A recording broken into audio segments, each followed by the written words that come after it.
Aha turabasuhuje bene data nshuti z'umusaraba bakunzi b'Isaha Cyenda TV by'umwihariko ho wamaze gukora subscribe namwe mutarakora subscribe tugusaba kugira ngo ukore subscribe kandi aho ngaho kuri izo nyuguti z'umutuku ndetse no kuri yanzogera ushyiraho komanteri kugira ngo dukomeze kubana muri byose. Uyu munsi rero murabona ko twagiye kure cyane piyo ngiye mu Buganza twabatumiriye umuntu w'Imana, Imana ikoreye imirimo n'ibitangaza. Murabona ko ari imbere yacu, ari kuri kamera. Reka tumwakire kugira ngo abanze abasuhuze anabibwire kugira buri muntu abanze amenye n'uwo bagiye kuba bari kuganira. Turakwakiriye, karibu, Imana iguhe umugisha. Okay, murakoze, namwe Imana ibahe umugisha. Azina yanjye nitwa Rugamba rw'Inkotanyi z'Amarere Ernest, nuruka mu murenge wa Gahini, akarere ka Kayonza, akagari n'Urugarama, umudugudu n'Akimpara. Ubwo nkaba ndi umuhanzi muri rusange. Uri umuhanzi, umuhanzi yagiriye neza, nkaba nanashimira Imana.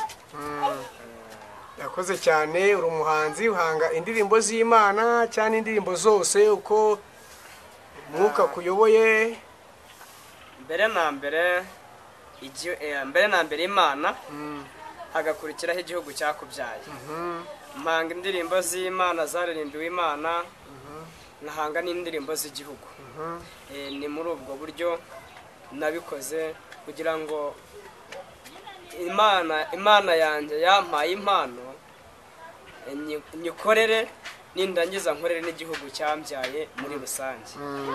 Ni muri ubwo buryo. Urakoze cyane. Inkotanyi ni muntu ki? Ni umusore, ni umugabo cyangwa ni umuhungu? Ya, Inkotanyi ndi umusore ariko uteganya kurushinga.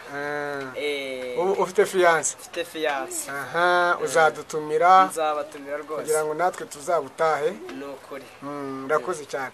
Ngaho noneho rero mwabyumvise, yitwa Inkotanyi, ni umuhanzi, aturuka i Gahini. Twebwe tuhita ngo ni mu Buganza cyangwa se tukavuga ngo ni wabo w'inka n'abantu. Uko niko ko. Yakoze cyane. Reka noneho rero ubanze uduhe amateka yawe kugira ngo natubwire ku izo ndirimbo zawe aho twazisanga tunamenyera Inkotanyi noneho by'umwihariko ni muntu ki. Uko niko ko. Urakoze cyane. Reka tubanze rero nk'Isaha ya Cyenda TV abantu twubaha Imana, reka tubanze twiragiza Imana kuko intego zacu ni ukwamamaza ubwami bw'Imana. Urakoze cyane. Uwiteka Imana nziza, Imana ikiranuka, turagushimiye kubw'ubuntu bwawe n'ubutware bwawe. Dusengeye umwana wawe kugira ngo imbaraga zawe ziganze kuri we, ibyo tugiye kuganira byose byagiye kubwira abantu bawe kugira ngo buri wese afashwe nabyo, izina ryo rihabwe icyubahiro. Yaba izi ndirimbo mwami, yaba n'ibyo ari butuganirize mu buryo ubwo ari bwo bwose, uko umuyobora nk'Imana, aba ari uganza nk'Imana, mu izina rya Kristo Yesu, amen. Turakwakiriye noneho, Imana iguhe umugisha. Murakoze namwe.